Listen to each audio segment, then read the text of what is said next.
Povo de Deus, boa noite, paz seja convosco, amém? Maravilha, estamos hoje na casa do Senhor e Deus preparou algo especial para mim e para você. E Ele quer compartilhar isso ao meu e ao seu coração através da sua palavra. E eu te convido então a abrir lá no Evangelho de João, no capítulo de número 2. Evangelho de João, capítulo 2, nós vamos ler dos versos 3 ao 5. Amém? Diz assim: tendo acabado o vinho, a mãe de Jesus lhe disse: eles não têm mais vinho. Jesus lhe disse: mulher, em que essa tua preocupação tem a ver comigo? Ainda não é chegada a minha hora. Sua mãe disse aos serviçais: seja o que for que ele vos pedir, fazei. Amém? Coloca a mão no teu coração, diga para Deus a liberdade que você dá para ser ministrado por essa palavra. Senhor Deus Todo-Poderoso, eis a tua palavra aos nossos corações e nós damos toda a liberdade para sermos por ela trabalhados, tratados, abençoados, supridos, porque a tua palavra é viva, poderosa e eficaz em cada um dos seus desígnios e propósitos, e sabemos que ela não torna a ti sem antes cumprir tudo para o qual está designado. Que ela encontre liberdade em nosso coração para assim o fazer, e que em nome de Jesus também, Espírito Santo, tu venha ter, mediante a liberdade que eu te dou, essa revelação, manifestação da tua graça, mediante a construção da palavra aos nossos corações, toda a liberdade, para assim o fazer, porquanto tu pode me usar como bem te aprouver, em nome de Jesus, amém. Pode tomar o vosso lugar. Meus amados, é interessante como a visão que nós temos das circunstâncias, de fatos, de eventos, de realidades, de questões que fazem parte da nossa vida e até mesmo da nossa própria vida, e mediante essa visão a gente tem uma percepção das coisas, e essa percepção ela pode ser positiva ou pode ser negativa, porque de acordo com o que a gente visualiza as coisas e tem essa percepção, de acordo com essa visão, nós podemos desenvolver potencialidades, usufruir de oportunidades, ou ficar de uma maneira restrita, limitada, vazia. Como assim, pastor? Por exemplo, lembram lá na situação dos espias que saíram a espiar a terra, mediante ordem dada por Moisés para assim o fazer, a fim de conhecerem a terra prometida? E aí diz que então os 12 espias vão e encontram cidades fortificadas, gigantes, exércitos poderosos, mas também veem que a promessa de Deus é real, que a promessa de Deus é verdadeira, porque eles mesmos testificam que a terra era boa, que a terra era fértil, e no retorno, para dar as notícias ao povo e a Moisés, 2 deles vêm carregando um cacho de uva. Pastor, 2 homens para carregar um cacho de uva, aí você imagina o tamanho do cacho e o peso do cacho.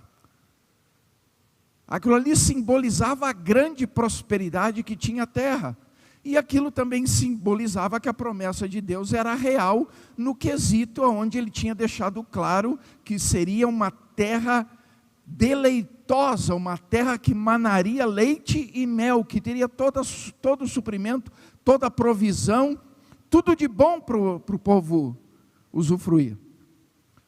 Mas aonde que eu quero chegar? No ponto em que eles trazem uma visão errada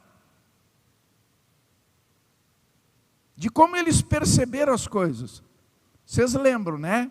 Que 10 deles criaram o caos, que 10 deles tocaram terror, que 10 deles criaram um ambiente de insegurança, um ambiente desagradável diante de toda a nação, onde eles inclusive incitaram uma rebelião contra Deus.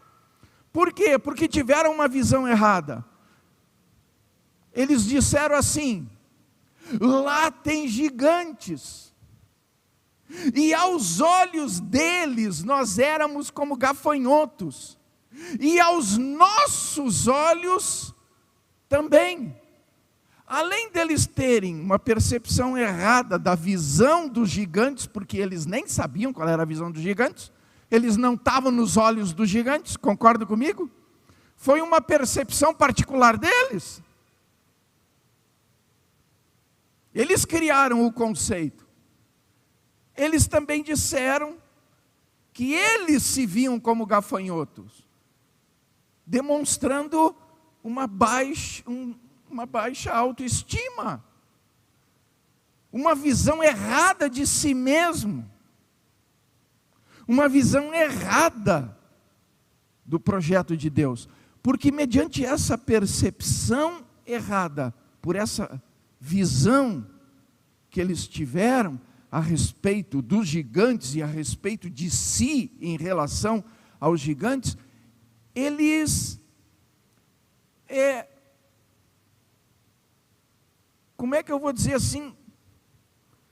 Eles limitaram a grandiosidade do poder de Deus. Eles restringiram o poder de Deus. Restringiram por causa dessa visão errada. E a gente faz isso em muitas outras situações. Eu posso dar outro exemplo. Olhei ali meu amigo Jaime e me lembrei. Por exemplo, as fabricantes de motos, na categoria Big Trail. Se você pegar no Brasil, a estatística diz, fato consumado, média de altura do brasileiro, 1,72 m. Aí eles fazem moto para que tem mais de 1,80 m. Visão restrita. Visão limitada. Potencial limitado de venda. Concordam comigo? A partir do momento que eles fazem uma motocicleta que não atinge a maioria, apenas a minoria, eles estão perdendo um potencial grande de vendas. Concorda comigo? Não é verdade, Jaime? Eles esqueceram dos grandões de 1,74 m, 1,75 m. Estão entendendo, gente? A visão das coisas e a percepção que é construída limita ou expande, restringe ou cria uma possibilidade macro de ação e de realizações. Dá para entender? Aí a gente pega de repente Jesus, abra comigo lá, no próprio João, mas ali no capítulo 16, no verso 24. Olha só a maneira com que Jesus abre um leque de oportunidade para aquele que nele crê, para aquele que nele confia, para aquele que tem conexão com ele, para aquele que tem intimidade com ele, para aquele que entende as suas palavras e a revelação da sua verdade, para viver o melhor de Deus, para usufruir da paternidade de Deus, para usufruir do benefício de filiação, mediante a proposta dele, que nos é dada pela fé. Porque todo aquele que nele crê, não perece. Todo aquele que nele crê, tem conexão com Deus, é filho de Deus. Todo aquele que nele crê, tem salvação. Todo aquele que nele crê, usufrui das bênçãos e das promessas de Deus. Amém? Ele diz assim, 16:24.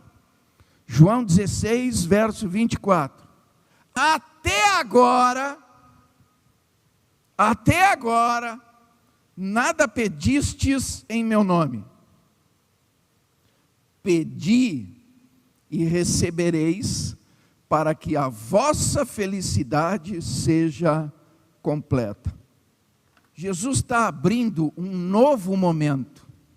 Jesus está trazendo uma novidade para aquele que crê, para aquele que se conecta com Ele. Onde Ele está dizendo, olha, até agora, até esse momento, até aqui, vocês nunca pediram nada em meu nome. Mas a partir do momento, a partir do contexto em que houver conexão comigo, mediante a fé, pedireis e recebereis. E ainda diz ali, para que a vossa felicidade seja completa. Ele está trazendo um novo momento, e Ele está abrindo uma oportunidade de uma nova construção na vida daquele que crê, naquele que se conecta com a verdade, que é a palavra de Deus, e por ela decide pautar a sua vida, por ela decide traçar o caminho, não de acordo com a sua própria vontade, mas o caminho que Deus mostra, porque esse é o caminho da bênção. E aí diz ali, para que a vossa felicidade seja completa. O que ele está dizendo ali? Que até um momento anterior à liberação do que ele trouxe, havia uma restrição, havia uma limitação. Mas a partir daquele momento em que ele constrói, liberando essa verdade, ele abre, ele expande, ele traz uma visão macro de possibilidades para nós termos uma vida feliz. Amém? Nós precisamos sair da nossa caixinha,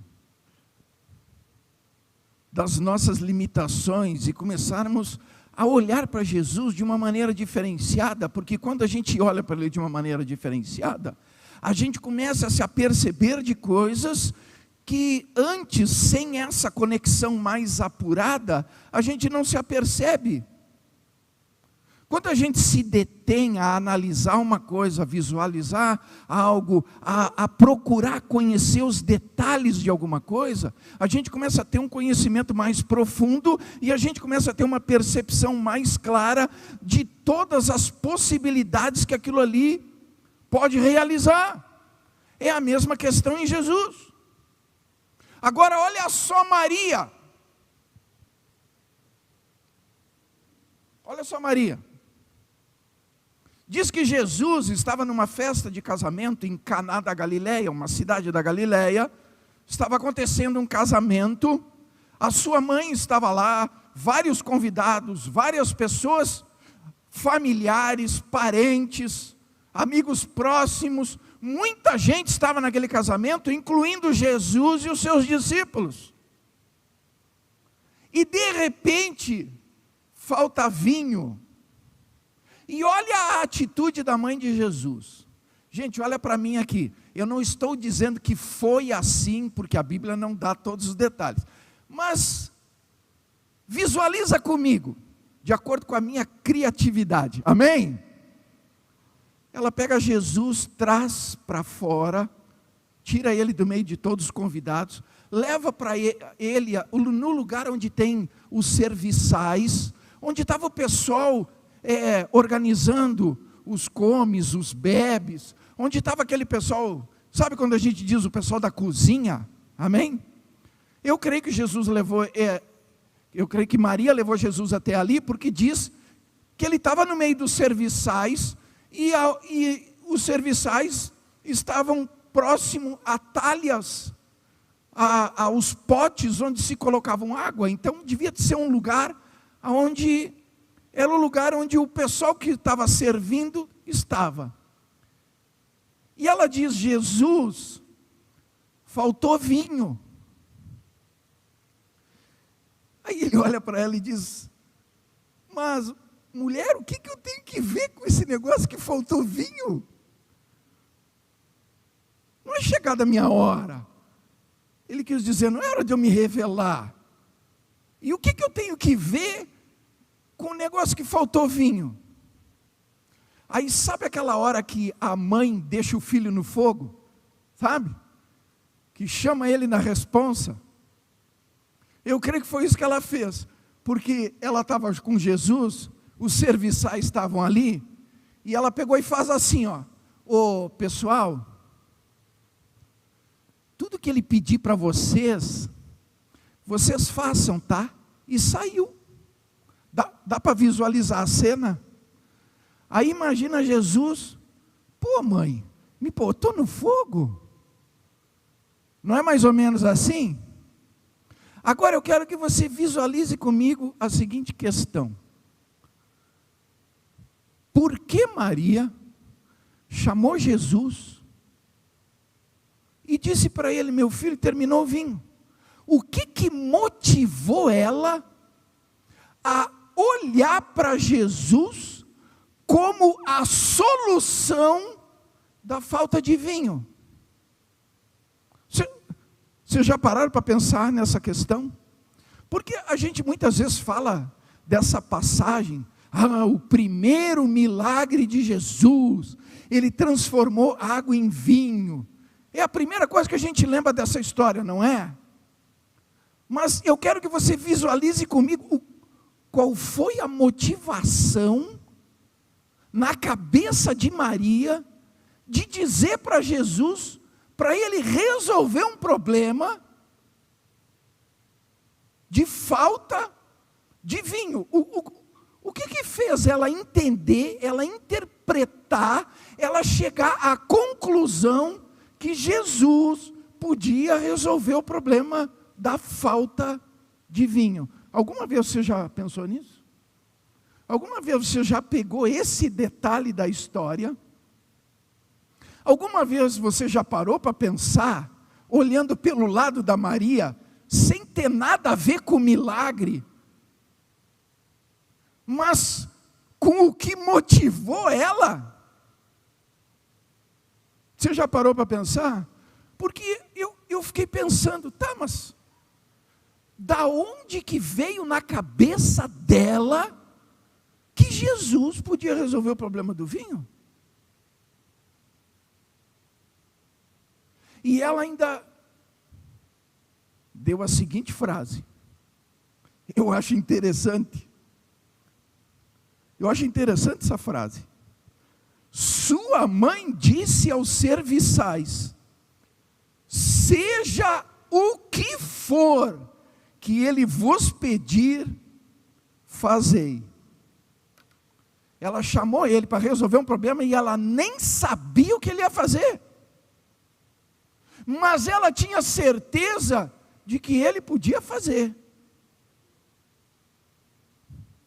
Pegaram? Agora encaixa na seguinte questão. Qual era a visão que ela tinha de Jesus?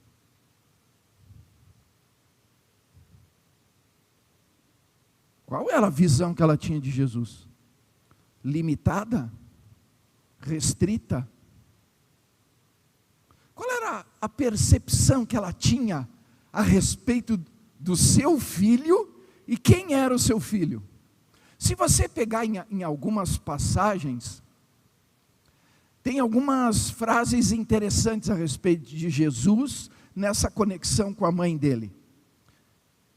Porque, inclusive, naquele fato onde ele foi levado no templo para ser apresentado, tinha um senhor lá que estava pedindo para Deus que ele tivesse a oportunidade de, antes de morrer, se eu não me engano não era Simeão, acho que o nome dele era Simeão, alguém me ajuda aí? Simeão? Maravilha. Era Simeão, ele estava no templo e ele orava, pedia para Deus que não queria morrer antes de ver o Salvador.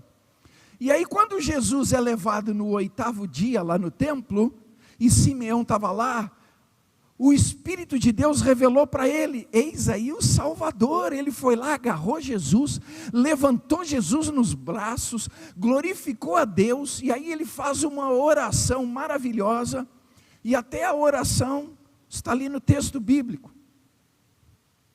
a oração que ele faz. E se eu não me engano também estava a profetisa Ana, a profetisa Ana, aquela senhora de 84 anos, que era viúva, que passava o tempo todo no templo, e ela era profetisa.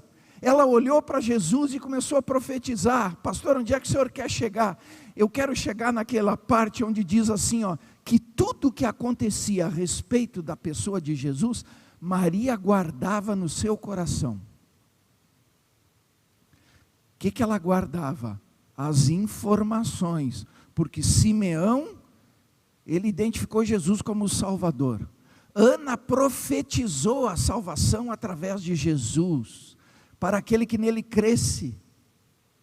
E aí Ana ia guardando essas informações. Pastor, mas o que isso tem a ver com o processo dela chamar Jesus para resolver o problema do vinho?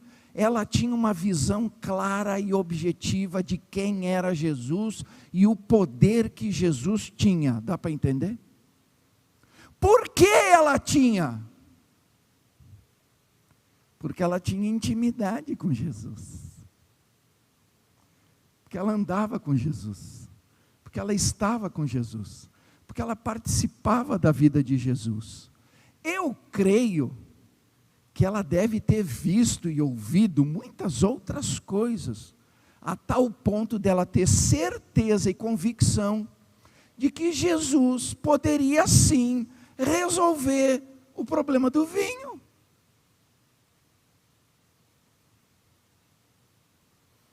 E aí ela chega: Jesus, vem cá, aconteceu tal coisa. E aí Jesus olha para ela, e aí ela bota ele no fogo. O pessoal, presta atenção aqui. Tudo que ele pedir, vocês façam. Ela não sabia o que ele ia fazer, mas ela sabia que ele tinha poder para resolver. Aí a questão é, nós,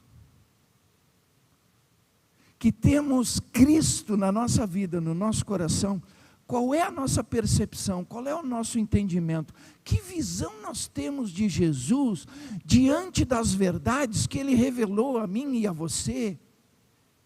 E aí, pegando o gancho, dentre todas, essa que eu citei, João 16, 24, Ele disse: até agora vocês nunca pediram nada em meu nome, mas a partir de agora, tudo que pedirem, receberão.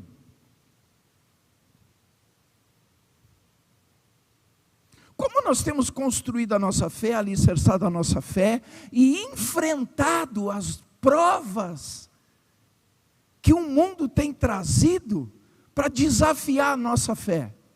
De que maneira temos feito isso? Murmurando? Bancando essa geraçãozinha mimizenta aí, que chega a ser grudenta, nojenta, coisa pegajosa? Ou a gente tem agido com firmeza, com sabedoria, com intrepidez, com ousadia, com disposição de enfrentar, crendo que aquele que está conosco é maior, muito mais poderoso do que aquele que vem contra nós? Seja as piores coisas, aquele que está conosco é muito maior, é muito mais poderoso. E ainda diz que Ele faz infinitamente mais de tudo aquilo que pedimos ou precisamos. Diz que Deus, mediante sua riqueza em glória, através de Jesus Cristo, tem poder de suprir cada uma das nossas necessidades. Mas como nós temos enfrentado as dificuldades? Como temos enfrentado as adversidades? De que maneira temos ido para o combate, para a batalha, para trazer a solução, para ter a resposta, para movimentar aquela barreira, para transpor a situação? De que maneira? Maria tinha certeza na cabeça dela: faltou vinho, o meu filho, o meu Jesus resolve. E o interessante, que ela não pensou numa solução óbvia. Como assim, pastor? Vou pedir para ele ir lá no mercadinho comprar. Dá para entender? Ela não pensou numa coisa óbvia, porque ela disse para os serviçais: olha, o que for que ele pedir, fazei. Ela tinha bem claro, ele vai fazer algo que não tem a ver com algo trivial, com algo corriqueiro, com algo limitado, com algo restrito. E nós, que temos esse Jesus, como tem sido a nossa disposição em buscar soluções, em buscar resposta, em alterar os resultados das situações que estão nos desafiando? Porque o potencial nós temos, meu querido. Nós temos. Se eu pegar ali 1 João 5,14, abram lá. Primeira epístola de João, no capítulo 5, verso 14.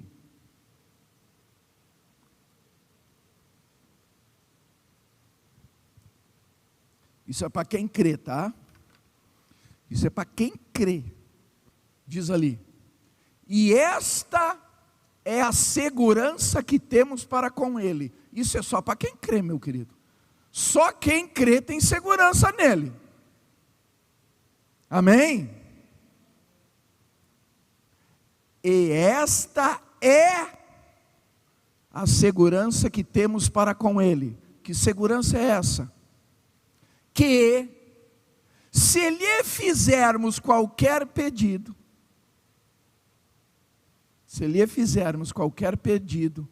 mas pastor, pode ser qualquer um? Não.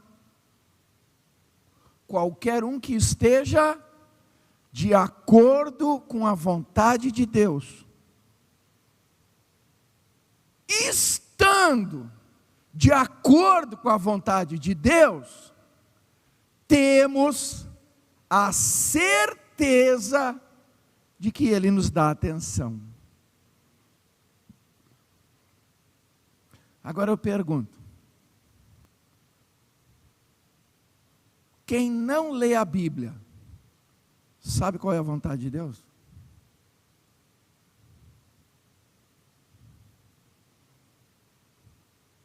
E quem não sabe qual é a vontade de Deus, e fica pedindo, e orando, e pedindo, mas está orando e pedindo, fora da vontade de Deus, e aí não recebe, aí começa a ficar tristinho, magoadinho, Deus não me ouve, Deus não fala comigo, Deus não me responde, porque Deus só abençoa os outros, só os outros têm testemunho para contar, porque piriri, porque pororó, porque mimimi, e ó vida, ó azar, ó desgraça.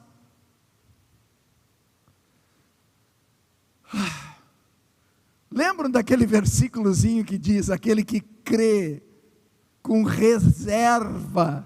Lembram? Quem crer com reserva não vai receber nada de Deus. Agora, quem é o que crê com reserva? Quem não conhece a vontade. Porque quem conhece a vontade de Deus tem segurança. E quem tem segurança, porque conhece a vontade, e quando pede, tem a certeza de que será atendido. Gente, se não está dentro desse contexto aqui, você já tem a revelação do porquê ainda não aconteceu.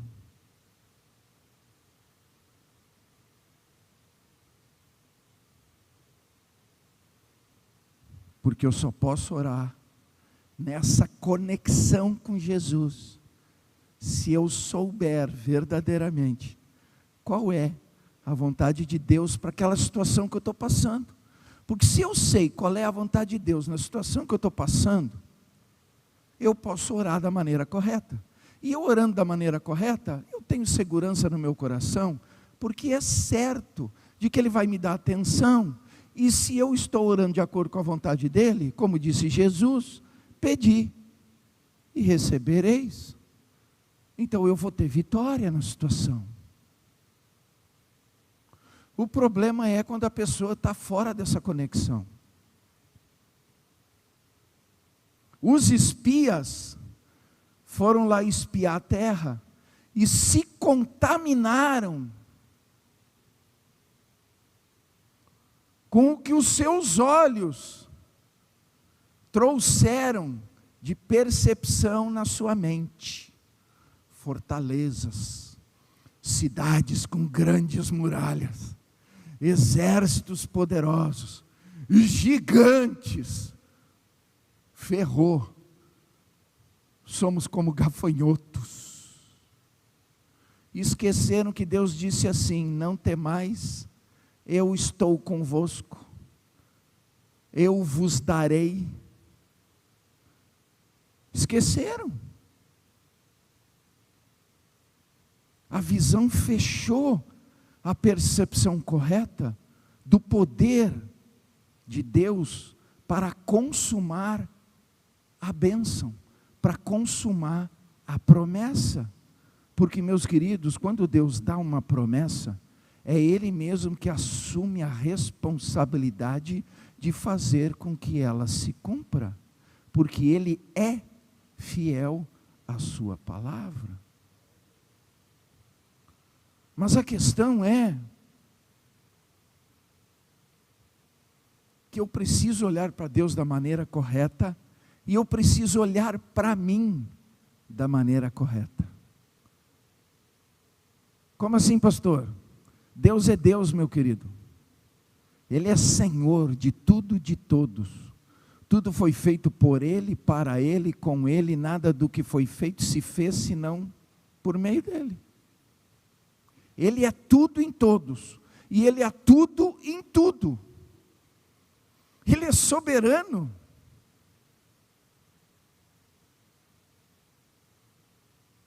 Ele é soberano. E Ele olhou para mim e para você, que pela fé nos conectamos com Ele através de Jesus, e Ele diz assim: mas a todos quantos o receberam, lhes dei poder para serem meus filhos. Estou parafraseando o versículo, amém? Porque o versículo original diz: mas a todos quantos o receberam, Deus deu-lhes o poder de serem feitos filhos de Deus, a saber, aqueles que creem em Jesus Cristo, amém?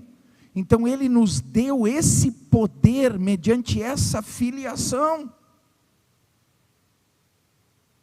E se eu tenho a visão correta de mim como um filho de Deus, eu tenho segurança no meu coração que por essa paternidade, aquilo que eu pedi de acordo com a vontade dEle, através de Jesus Cristo, vai haver uma movimentação para que a minha vida seja abençoada, para que eu tenha vitória, para que eu encontre a resposta, para que eu encontre a direção, para que eu tenha a possibilidade de convergência, de mudança, de transformação, para que eu tenha a possibilidade de em mim mesmo fazer as convergências necessárias para alterar os resultados daquilo que eu preciso que seja alterado. Porque todas as vezes que eu altero um resultado, que eu altero uma atitude, eu altero o resultado, certo?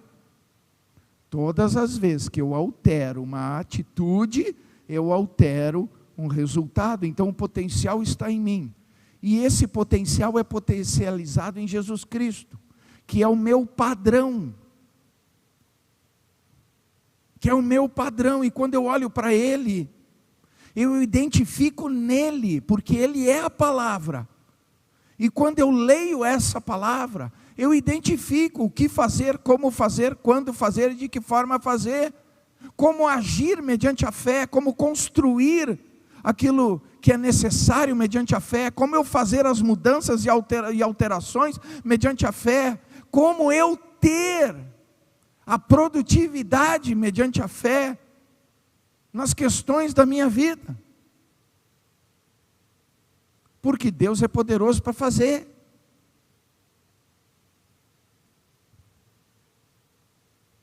Abra lá 2 Coríntios 1, verso 20. 2 Coríntios, capítulo 1, verso 20.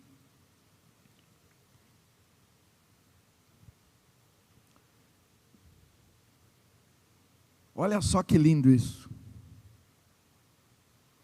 Pois tantas quantos forem as promessas de Deus.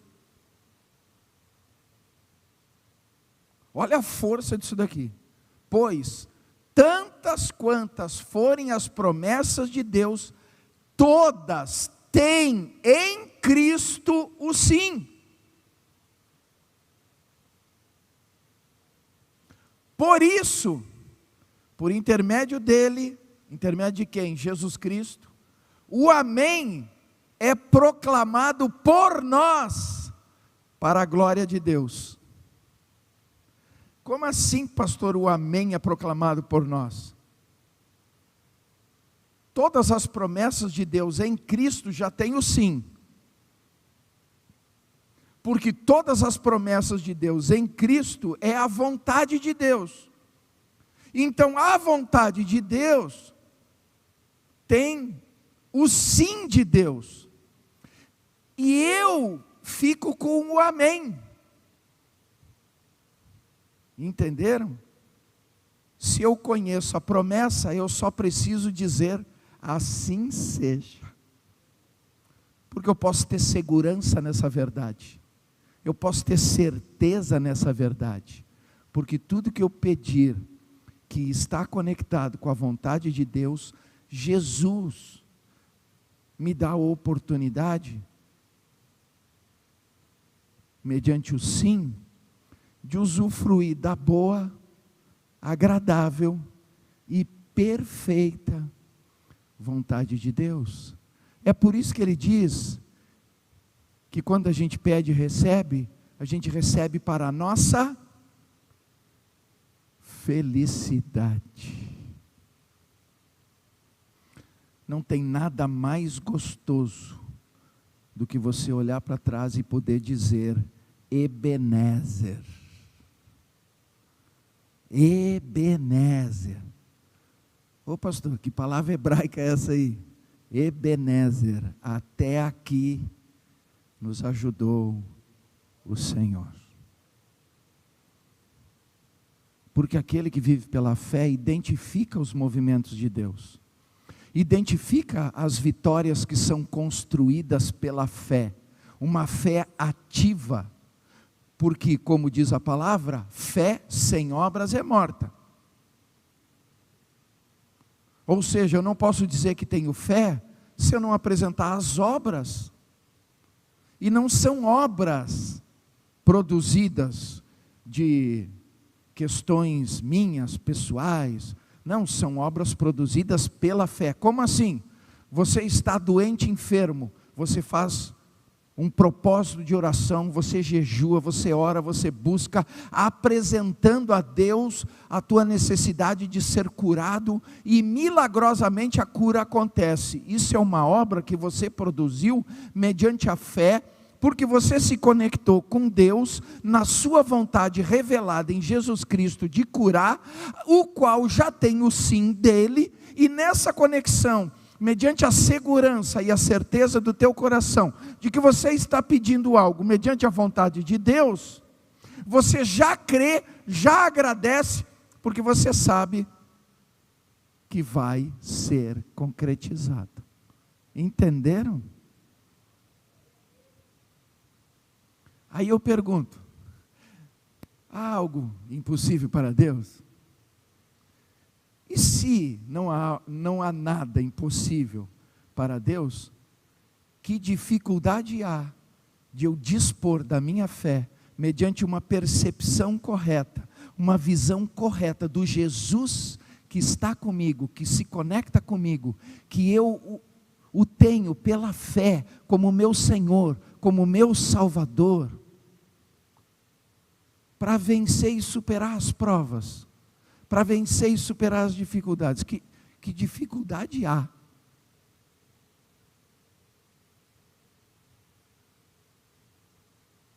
Eu creio que seria até uma ingratidão com Deus dizer: ai, mas isso é muito difícil. Ou seja, você está dizendo que não quer fazer a sua parte.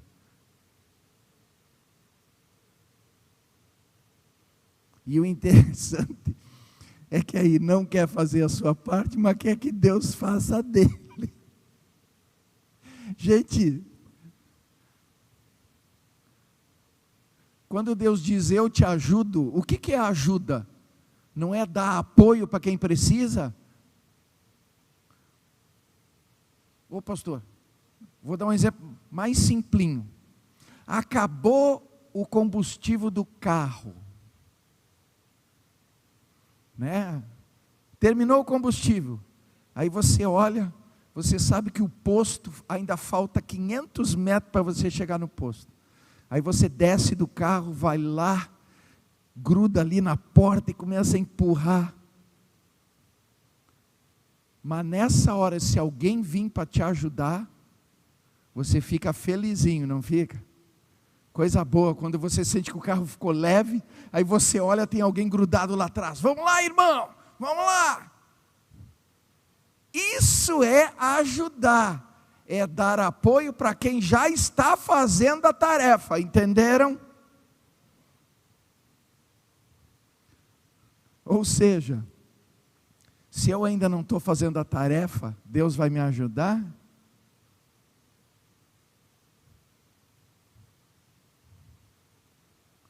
Meus queridos, mas quando a gente está fazendo a tarefa, a gente está crendo, a gente está orando, a gente está buscando, a gente está construindo a nossa petição de acordo com a vontade de Deus, para que a nossa situação seja alterada, mudada, transformada, para que a gente tenha vitória, para que a gente conquiste, para que a gente saia das travas que a gente está, das amarras que estão nos puxando para trás, para que a gente mude a situação dentro de casa, dentro do casamento, dentro da família, para que a gente altere a situação no ambiente de trabalho, para que a gente mude a nossa situação financeira, para que a gente mude as nossas possibilidades de emprego, de crescer, de melhorar, de alcançar e de conquistar novas coisas. Quando a gente começa a movimentar tudo isso pela fé, nos conectando pela vontade de Deus, através de Jesus, os céus se movimentam.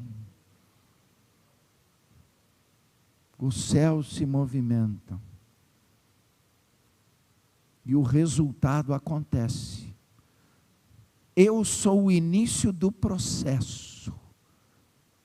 E aquilo que eu sou limitado na minha condição humana, Deus assume para movimentar o sobrenatural, a fim de que a gente possa usufruir da sua boa, agradável e perfeita vontade, a fim de que em Jesus possamos ter felicidade, promovida pela nossa fé, que através dele nos faz mais do que vencedores diante das adversidades e diante das provas.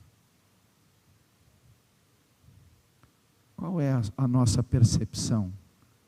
Maria pegou Jesus e disse: eu tenho certeza de que tu é a solução. Está na hora de nós nos apropriarmos dessa verdade, da mesma maneira, com segurança, com certeza, porque Jesus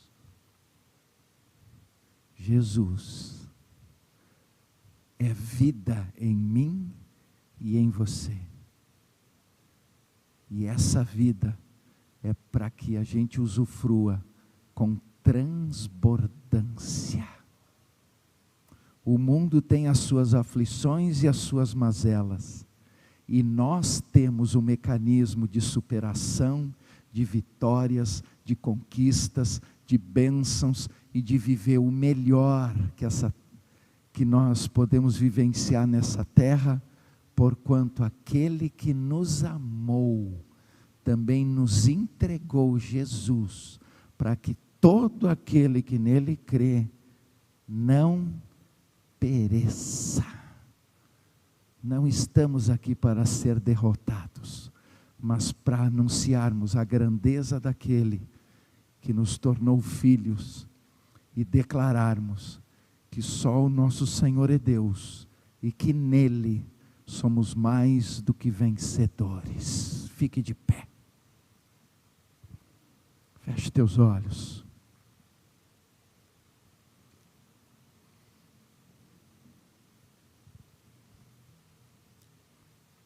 E agora é a hora da atitude. Como assim, pastor? Maria foi lá e viu, opa, faltou o vinho. Faltou a alegria. Opa, isso vai gerar problema, vai gerar constrangimento. Opa, isso vai causar dano, prejuízo.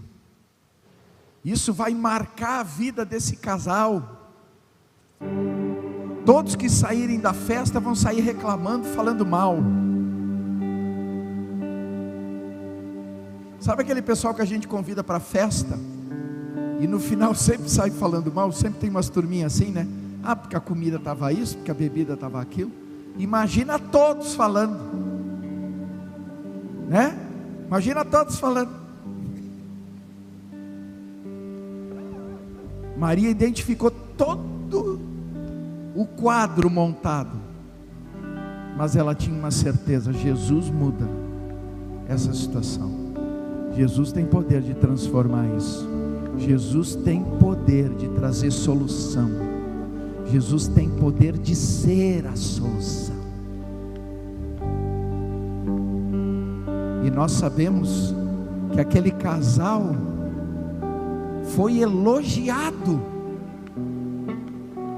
foi honrado,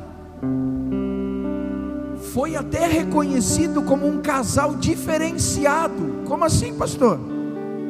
Porque naquela época o costume, isso está no texto, o costume naquela época era dar o vinho bom, e quando o pessoal já estava bem mamado, né, falando no trivial, botava o vinhozinho aquele bem cachorro, porque já nem sentiam mais.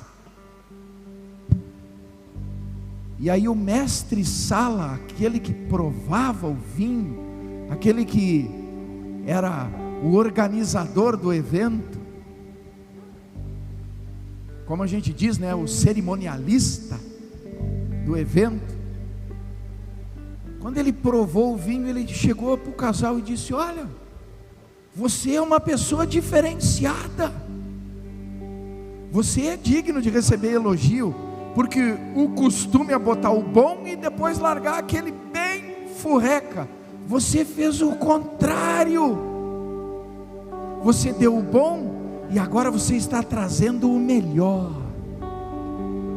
porque onde Jesus entra, meu querido, Ele vai além, supera as expectativas, Ele concede muito mais, Ele não é restrito, Ele é de transbordância. E nessa noite, se você com segurança, com certeza, se conectando na vontade de Deus a respeito do que está acontecendo na tua vida, no que está acontecendo no teu lar, na tua família, na vida do teu filho, da tua filha, no que está acontecendo lá no teu ambiente de trabalho, no que está acontecendo na tua vida financeira, no que está acontecendo na tua saúde, você pode, se conectando com Ele pela fé, buscar que a vontade de Deus seja estabelecida agora. E Deus diz: eu não tenho pensamento de mal a respeito de vocês, não, eu tenho pensamento de bem, para vos dar o fim que desejais. Essa é a vontade de Deus. Deus não se agrada do sofrimento de ninguém, Ele quer nos fazer felizes mediante a riqueza da sua glória que há em Cristo Jesus, a fim de que a gente usufrua do melhor do fruto desta terra, porque pela fé tudo é possível ao que crê. Apresenta a tua causa agora e traz Jesus para ser a solução. Enquanto adoramos, abra o teu coração mediante a fé, te conecta com Ele nessa nova fé que você agora foi despertado a construir, e nessa conexão, creia que Ele é a tua solução, e a tua solução virá.